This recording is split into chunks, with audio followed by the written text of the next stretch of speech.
Olha, a gente queria explicar para a população o que realmente ocorreu, né?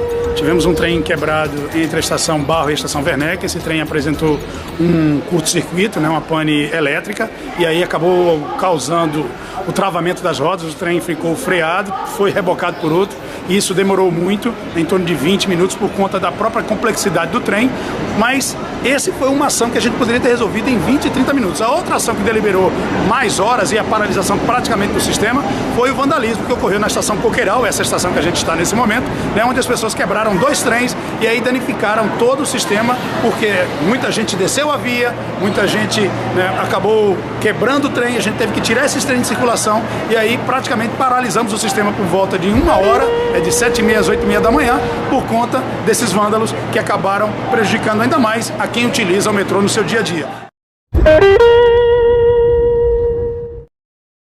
Trem da Companhia Metropolitana CPTM falha e passageiros andam pelos trilhos em São Paulo. Um problema elétrico foi o motivo para a pane que começou às 7 da manhã desta quarta-feira. A circulação de trens ficou interrompida na linha 9 Esmeralda, que liga o Grajaú, na Zona Sul, à cidade de Osasco. Foram disponibilizados 40 ônibus para atender os usuários em outras estações e a situação só foi normalizada no fim da manhã.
Música